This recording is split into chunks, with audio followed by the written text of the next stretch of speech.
అందరికీ నమస్కారం అండి. Welcome to infinity astrological sciences YouTube channel.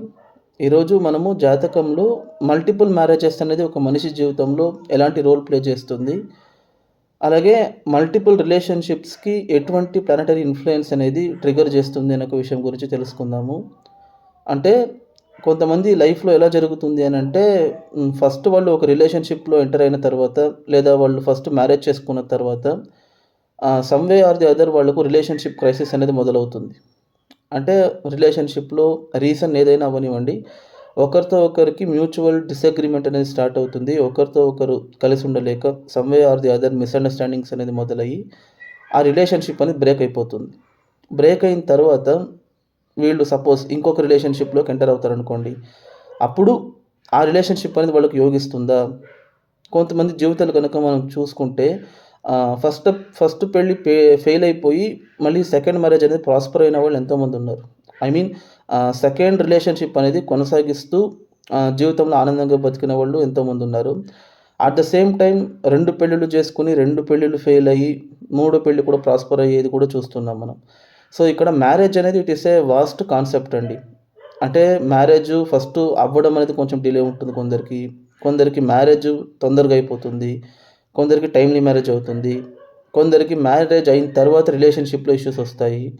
కొందరికి మ్యారేజ్ అయిన తర్వాత పిల్లలు పుట్టడంలో ఇష్యూస్ వస్తుంది. కొంతమందికి మ్యారేజ్ అయిన వెంటనే ఒక 2, 3 మంత్స్‌లో విడిపోవడాలు. I mean within immediate period వాళ్ళొచ్చేసి బయటకొచ్చేయడాలు. ఇలాంటివన్నీ జరుగుతూ ఉంటాయి. కొంతమందికొచ్చేసి ఒక మ్యారేజ్ ఫెయిల్ అయినా ఇంకొక మ్యారేజ్ చేసుకున్న తర్వాత ప్రాస్పెరిటీ ఉండడము. కొంతమందికి లేట్‌గా మ్యారేజ్ అయినా కూడా ప్రాస్పెరిటీ ఉండడము. ఇలా వేరియస్ కాంబినేషన్స్ అనేది మనకు జాతకంలో ఉంటుంది. సో, అలాంటివి ఎలా చూడాలి? అలాగే ఇప్పుడు మల్టిపుల్ మ్యారేజెస్ అనేది ఒక మనిషి జీవితంలో ఎలా మనం కనిపెట్టాలి? అలాగే చేసుకున్నటువంటి మల్టిపుల్ రిలేషన్‌షిప్స్ గాని, లేదా ఒక మీకు నంబర్ ఆఫ్ రిలేషన్‌షిప్స్ అనేది ఫెయిల్ అయిపోయిన తర్వాత మీరు ఇంకొక రిలేషన్‌షిప్‌కి ఎంటర్ అయ్యి, అది మీకు జీవితంలో ప్రాస్పెరిటీని ఇస్తుందా లేదా అనేది ఎలా తెలుసుకోవాలనేది మనం ఇప్పుడు ఒక ప్రాక్టికల్ ఎగ్జాంపుల్ ద్వారా వివరించుకుందాము. సో, మీరు గనక స్క్రీన్‌ని గమనించినట్టయితే మీకు ఇప్పుడు ఒక జాతకం చూపిస్తున్నాను చూడండి. సో, ఇది ఒక మగవారి జాతకం అండి. ఈ జాతకాన్ని గనక గమనిస్తే మీరు ఈయన జన్మించిందొచ్చేసి సింహ లగ్నంలో జన్మించారు. ఓకేనా?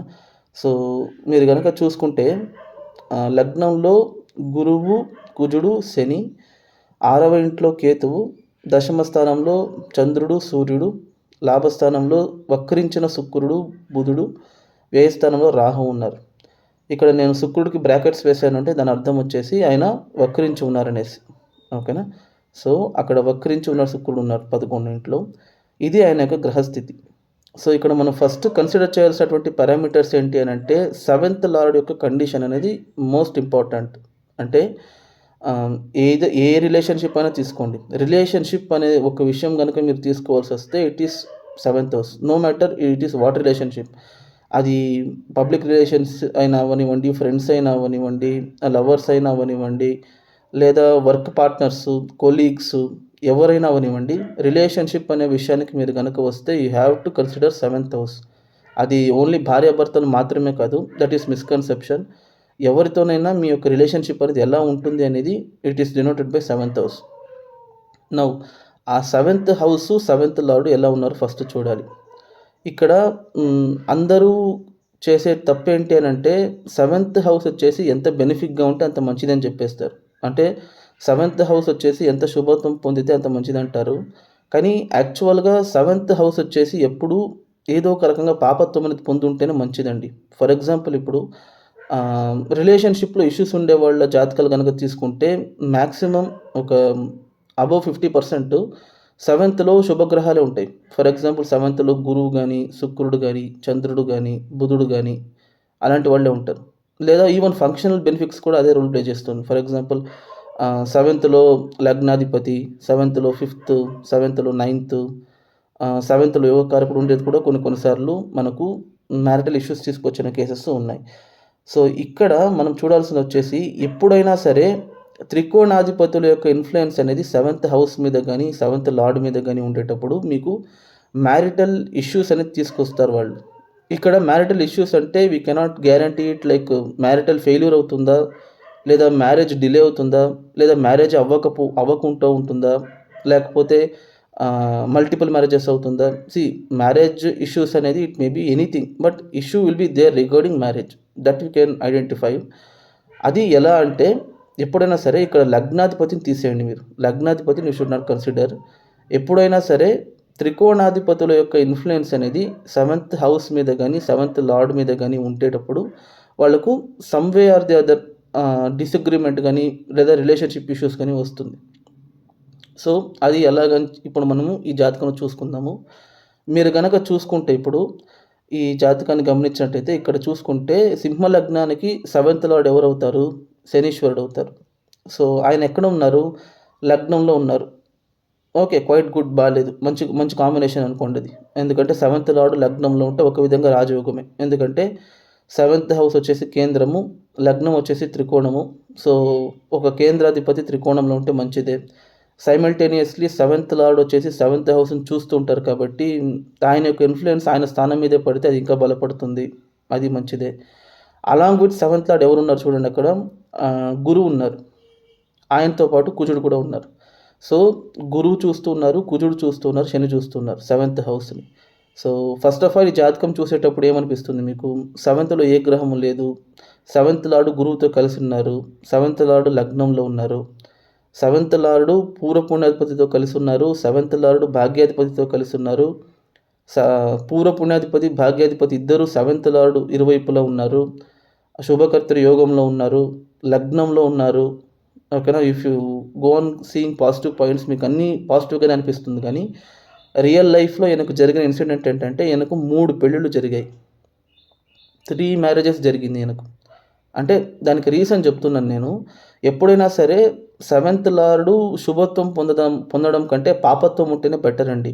ఎప్పుడైనా సరే 7th లార్డ్ నీచబడడం గానీ, వక్రబడడం గానీ, లేదా 7థ్‌లో మీకు పాపగ్రహాలు ఉన్నట్టయితే కూడా లైక్ కేతువో, రాహువో, కుజుడో, ఈవెన్ శనో కొన్ని సార్లు ఒక విధంగా మ్యారిటల్ లైఫ్ అనేది బావుంటుంది వాళ్ళకు.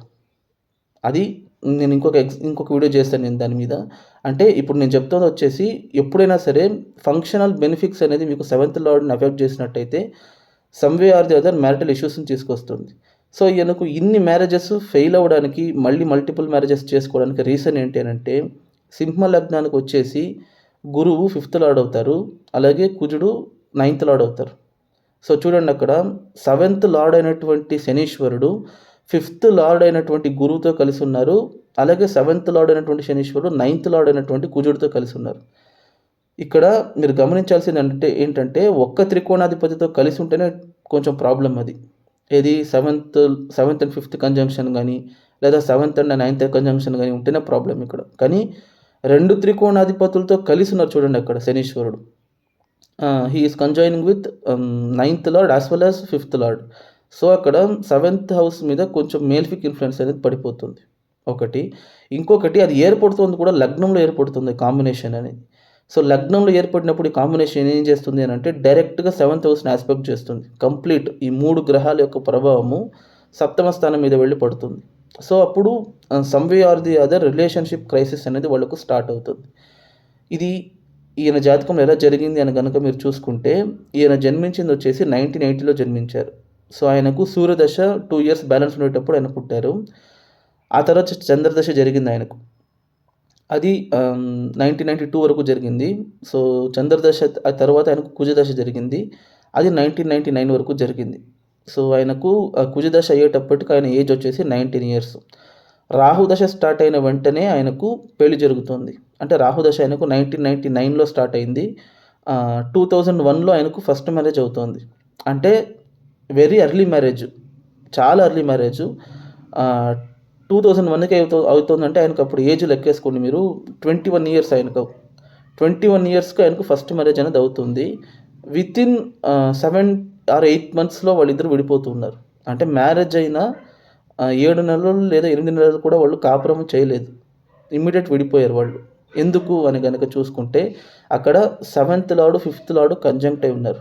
ఎప్పుడైనా సరే 7th లార్డ్, 5th లార్డ్ కంజంక్ట్ అయి ఉంటే మనకు మ్యారేజ్ అనేది ఒకటి లేట్ అవ్వాలి, లేదా వాళ్ళిద్దరూ ఇష్టపడైనా చేసుకొని ఉండాలి, లేదా దగ్గర సంబంధమైన దొరకాలి.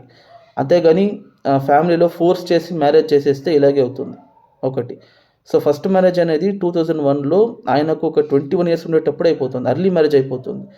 That is purely opposite towards that conjunction. అంటే వాళ్ళిద్దరికీ అక్కడ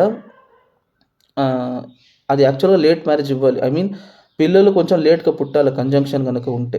రీజన్ మేబీ ఎనీథింగ్. ఇప్పుడు తొందరగా పెళ్ళైతే కూడా ఇలాంటి క్రైసిస్ తీసుకొస్తుంది. అంటే 21 ఈజ్ వెరీ ఎర్లీ.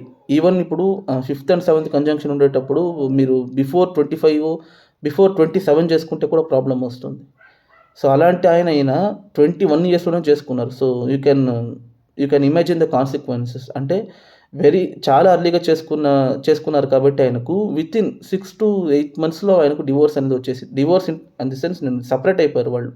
డివోర్స్ ఆ తర్వాత వచ్చింది అనుకోండి. బట్ కలిసి వాళ్ళు ఓన్లీ 7 to 8 months ఉన్నారనుకోండి, అంతే first marriage. So first marriage break అయిపోయింది. తర్వాత సెకండ్ మ్యారేజ్ అవుతుంది. ఎప్పుడు అవుతుంది ఆయనకు? అదే రాహు దశలో 2005లో జరుగుతుంది ఆయనకు. అంటే ఆయనకు అప్పుడు ఏజ్ వచ్చేసి 25. Even this is also early marriage. ఇంకా 25 years దాటిన తర్వాత చేసుకోవాల్సింది యాక్చువల్గా. ఆయన 25లో చేసుకుంటారు మ్యారేజ్. సో అగైన్ మీకు సెకండ్ మ్యారేజ్ అని దేనిలో చూస్తారు మీరు? First marriage is denoted by 7th house, second marriage is denoted by 9th house.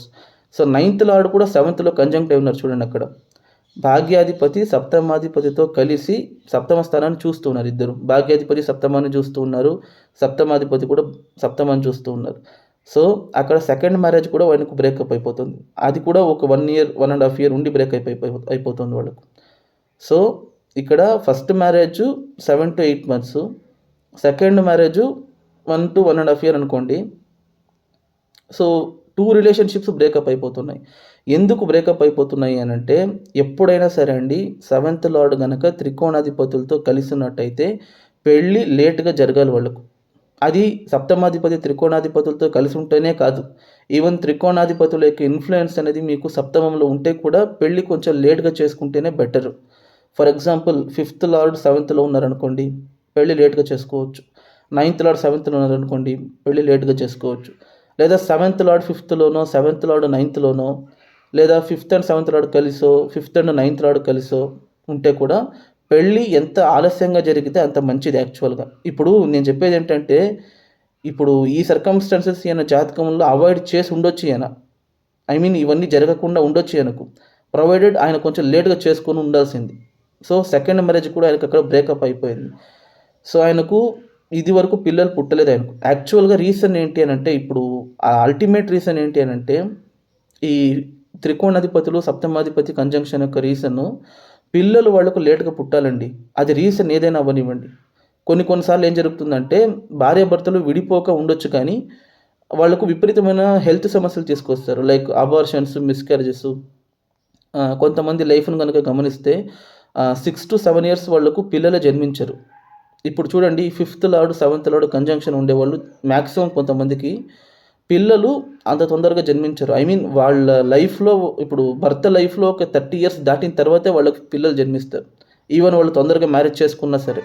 For example ఇప్పుడు 26 yearsకు ఒక భర్తకు పెళ్లి జరుగుతుంది అనుకోండి మగవారి జాతకంలో, ఆయనకు 5th and 7th lord conjunction ఉందనుకోండి, ఆయనకు 26లో మ్యారేజ్ అయినా కూడా ఆఫ్టర్ 30 years పిల్లలు జన్మిస్తారు. అంతవరకు ఆయనకు some way or the other health problems తీసుకొస్తారు. లైక్ వైఫ్కి అబార్షన్స్ అవ్వడం కానీ, లేదా ఈయనకు స్పర్మ్ కౌంట్ పడిపోవడం కానీ, ఏదో ఒకటి జరుగుతుంది అక్కడ. సో ఈయన జాతకంలో అవి జరగలేదు. ఐ మీన్ ఇప్పుడు పిల్లల వరకు వెళ్ళి కన్సీవ్ అయ్యి ప్రాబ్లమ్స్ అయ్యి, అబార్షన్స్ అయ్యి, మిస్క్యారేజెస్ అయ్యి, హెల్త్ ప్రాబ్లమ్స్ తీసుకుని వచ్చే రేంజ్కి వెళ్ళలేదు. ఈయన జాతకంలో ఏం జరుగుతుందంటే, భార్యాభర్తల మధ్య ఉన్నటువంటి అండర్స్టాండింగ్, ఫిజికల్ రిలేషన్షిప్పే రాకుండా చూసుకుంటున్నారు అక్కడ వాళ్ళు. ఎవరు? త్రికోణాధిపతులు సప్తమాధిపతితో కలిసి ఉండడం అనేది. ఇప్పుడు సెకండ్ మ్యారేజ్ కూడా ఆయనకు బ్రేకప్ అయిపోతుంది. మళ్ళీ థర్డ్ మ్యారేజ్ వస్తుంది. ఇప్పుడు ఆయనకు 2015లో జరుగుతుంది థర్డ్ మ్యారేజ్. సో రాహుదశ ఎండింగ్లో ఆయనకు 3వ పెళ్లి జరుగుతుంది. 3వ పెళ్లి అయిన వెంటనే ఆయనకు పిల్లలు జన్మిస్తూ ఉన్నారు. ఎప్పుడు? 2015లో ఆయనకు 3వ పెళ్ళి అయింది. 2016లో ఒక కూతురు జన్మించారు. ఇప్పుడెంత మనకు ఇప్పుడు 2023 కదా! పెళ్ళయ్యి వాళ్ళకు 8 సంవత్సరాలయింది. ఇది వరకు వాళ్ళిద్దరికి ఏం ప్రాబ్లమ్ లేదు. అంటే దీని అర్థం ఏంటి అని నేను చెప్తున్నాను. ఇన్ని రో ఇన్ ఇన్ని ఇంతకు ముందు ఆయనకు 2 పెళ్ళిళ్ళయ్యాయి కదా! 2 పెళ్ళిళ్ళు ఆయనకు యోగించలేదు. కానీ మూడో పెళ్లి మాత్రం యోగిస్తుంది. ఎందుకు యోగిస్తుంది అని గనక మీరు గమనించినట్టయితే, మూడో పెళ్లి జరుగుతోందొచ్చేసి ఎప్పుడు 2015లో జరుగుతుంది. అంటే అప్పటికి ఆయన ఏజ్ వచ్చేసి ఎంత? 35 ఇయర్స్ అప్పుడు. 30ని క్రాస్ చేసుకొని వెళ్ళిపోయారాయన. సో, ఆఫ్టర్ 30 ఇయర్స్ గనక పెళ్లి చేసుకుంటే, అలాంటప్పుడు వాళ్ళకు మేజర్ ఇష్యూస్ అనేది రాదు. ఓకేనా? సో, ఇక్కడ చూసుకుంటే ఆయనకు 2005లో ఆయన ఏజ్ వచ్చేసి 25, 2001లో 21. సో, 21 ఇయర్స్‌లో ఒక పెళ్లి చేసుకున్నారు, ఫెయిల్ అయిపోయింది. 25 ఇయర్స్‌లో ఒక పెళ్లి చేసుకున్నారు, ఫెయిల్ అయిపోయింది. 25లో ఫెయిల్ అయిపోయిన పెళ్లి నుంచి మూడో పెళ్లి వరకు 10 ఇయర్స్ గ్యాప్ ఉంది ఆయనకు. అంటే 2005లో ఫెయిల్ అయిపోయిన పెళ్లి తర్వాత మళ్ళీ 2015లో ఆయన మూడో పెళ్లి చేసుకున్నారు. మూడో పెళ్లి చేసుకున్న వెంటనే ఆయనకు పిల్లలు జన్మించారు. వాళ్ళిద్దరూ బానే ఉన్నారు. ఐ మీన్ కష్టాలు గానీ, మిస్‌అండర్‌స్టాండింగ్స్ గానీ లేదు. సో, మల్టిపుల్ రిలేషన్‌షిప్స్ అనేది ఇక్కడ ఎలా ఏర్పడుతుంది అనంటే, it is purely dependent on the time interval. అంటే టైమ్ డ్యూరేషన్ మీద అది ఎక్కువ డిపెండ్ అవుతుంది. ఇప్పుడు ఆయన జాతకంలో 3 పెళ్ళిళ్ళు లేకుండా చేయొచ్చండి. ఎలా చేయొచ్చు అనంటే, ఆయన అసలు పెళ్ళే చేసుకోకుండా ఒక 29 ఇయర్స్ వరకు పెళ్ళే చేసుకోకుండా ఒకే ఒక పెళ్లి ఆఫ్టర్ 29 ఇయర్స్ గనక ఆయన చేసుకుండుంటే ఇలాంటి ప్రాబ్లమ్స్ వచ్చుండేవి కాదు ఆయనకు. డివోర్సెస్ కానీ, రిలేషన్‌షిప్‌లో బ్రేకేజ్ కానీ వచ్చుండేది కాదు ఆయనకు. On the other hand even పిల్లలు కూడా నీట్‌గా ఒకే అటెంప్ట్‌లో పుట్టేవాళ్ళు వాళ్ళకు. ఇక్కడ రీజన్ చెప్తున్నాను. మెయిన్ రీజన్ వచ్చేసి పిల్లలు పుట్టకూడదు. దానికి అనేక కారణాలు ఉండొచ్చు. లైక్ హస్బెండ్ అండ్ వైఫ్ మధ్య గొడవలు రావచ్చు, మిస్‌అండర్‌స్టాండింగ్స్ ఉండొచ్చు. ఐ మీన్ వాళ్ళు ఫిజికల్‌గా ఒక్కటి అవ్వకూడదు. దానికి ఏ రీజన్ అయినా మీకు ఈ కాలం అనేది తీసుకొచ్చి ఇస్తుంది. దాని ఇన్నర్ మీనింగ్ చెప్తున్నాను నేను. సో, ఎవరికైనా సరే ఇలాంటి కంజంక్షన్స్ ఉంటే better you can marry late in your life. తొందరగా మ్యారేజ్ చేసుకోవడం కాదు. ఇంకొక పరిహారం ఏంటి ఇలాంటి కాంబినేషన్స్‌కి అంటే, ఇష్టపడి లేదా లవ్ చేసుకొని పెళ్లి చేసుకుంటే సెట్ అయిపోతుందండి. అంటే ఇప్పుడు 30 ఇయర్స్ లేదా 29 ఇయర్స్‌కి పెళ్లి చేసుకోవాల్సిన అవసరం లేదు వాళ్ళు. త్రికోణాధిపతులు, సప్తమాధిపతులు కలిసుండి లేదా సప్తమం మీద త్రికోణాధిపతుల ఇన్‌ఫ్లుయెన్స్ ఉంటే ఎవరినైనా లవ్ చేసి, ఇష్టపడి పెళ్లి చేసుకుంటే కూడా వాళ్ళకి సెట్ అవుతుంది. ఐ మీన్ రియల్‌గా లవ్ ఉండాలి ఇద్దరి మధ్య. లేదా కొంతమంది ఇలా కూడా జరుగుతుంది కొన్ని జీవితాల్లో. లివ్ ఇన్ టుగెదర్‌లో బతికి ఆ తర్వాత పెళ్లి చేసుకుంటారు చూడండి. అలాంటి వాళ్ళకి కూడా ఇలాంటి కాంబినేషన్స్ ఉంటుంది. అంటే ఇప్పుడు లివ్ ఇన్ టుగెదర్‌లో ఉండి తర్వాత పెళ్లి చేసుకుంటారు వాళ్ళు. సో, అలాంటప్పుడు కూడా వాళ్ళకు మ్యారేజ్ అనేది బ్రేక్ అవ్వదు వాళ్ళకు. ఐ మీన్ ఒకరితో ఒకరు టైమ్ స్పెండ్ చేసి ఒకరినొకరు అర్థం చేసుకొని కొంచెం లేట్‌గా చేసుకుంటారు కాబట్టి వాళ్ళకు ఆ రిలేషన్‌షిప్‌లో ఇష్యూస్ అనేది రాదు. ఓకేనా? సో, ఎప్పుడైనా సరే త్రికోణాలు యొక్క ఇన్‌ఫ్లుయెన్స్ గనక సప్తమం మీద ఉంటే, ఇప్పుడు ఫర్ ఎగ్జాంపుల్ సెవెంత్ లార్డ్ ఫిఫ్త్‌లోనో, సెవెంత్ లార్డ్ నైన్త్‌లోనో, నైన్త్ లార్డ్ సెవెంత్‌లోనో, ఫిఫ్త్ లార్డ్ సెవెంత్‌లోనో లేదా ఇది ఇప్పుడు నేను చూపిస్తున్నటువంటి కాంబినేషన్ వచ్చేసి హైలీ రేటెడ్. అంటే ఇద్దరు త్రికోణాధిపతులు కలిసి సప్తమ స్థానాధిపతితో ఉండి, ఇద్దరు త్రికోణాధిపతులు కలిసి సప్తమాన్ని చూస్తూ ఇది స్ట్రాంగెస్ట్ కాంబినేషన్ అనుకోండి. దీంట్లో కొంచెం మీకు వీకెస్ట్‌గా ఉంటే దాని యొక్క ఇంటెన్సిటీ కూడా తగ్గిపోతుంది. ఫర్ ఎగ్జాంపుల్ ఇప్పుడు కొందరు జాతకులు సెవెంత్ లార్డ్ ఫిఫ్త్‌లో ఉన్నారు. Apart from that there is no influence అనుకోండి. కొంచెం లేట్ అవ్వచ్చు పెళ్ళంతే. వాళ్ళకి పెద్ద ఇష్యూస్ రాదు. అలాగే ఇప్పుడు సెవెంత్ లార్డ్ నైన్త్‌లో ఉన్నారనుకోండి. అది కూడా కొంచెం ఏమైనా మైనర్ ఇష్యూస్ తీసుకొస్తుంది అంతే. నేనిప్పుడు ఈ జాతకం చూపిస్తున్నాను చూడండి. ఇదొచ్చేసి మోస్ట్ హైలీ కాంప్లికేటెడ్. అంటే ఇద్దరు త్రికోణాధిపతుల యొక్క ఇన్‌ఫ్లుయెన్స్ అనేది కూడా సెవెంత్‌లో పడుతుంది చూడండి. That is the main reason. So, నేను చెప్పదలుచుకుంది ఏంటంటే ఎవరి జాతకంలోనైనా సరే త్రికోణాల యొక్క ఇన్‌ఫ్లుయెన్స్ అనేది సెవెంత్‌లో గనక ఉంటే బెటర్ మ్యారీ కొంచెం లేట్‌గా చేసుకుంటే పర్లేదు. లేదా ఒకటి లవ్ మ్యారేజ్ అన్నా చేసుకోవాలి. లేదా తల్లిదండ్రులను ఒప్పించి కొంచెం లేట్‌గా చేసుకోవాలి వాళ్ళు. అంటే మగవాళ్ళ జాతకంలో అయితే ఆఫ్టర్ 28 ఆడవాళ్ళ జాతకంలో అయితే ఆఫ్టర్ 27 అలా చేసుకోవాలి. అలా చేసుకుంటే వాళ్ళకు రిలేషన్‌షిప్‌లో ఇష్యూస్ అనేది రాదు. ఓకేనా? సో, ఇంతవరకు నా వీడియో చూసారనంటే మీకు ఈ వీడియో నచ్చిందని అనుకుంటున్నాను. దయచేసి ఈ వీడియోకి ఒక లైక్ చేయండి, షేర్ చేయండి. అలాగే మీరేమనుకుంటున్నారో మీ యొక్క ఒపీనియన్స్‌ను కూడా కామెంట్ రూపంలో తెలియజేయండి. ఛానల్‌ని మాత్రం సబ్స్క్రైబ్ చేసుకోవడం మర్చిపోకండి. Thank you.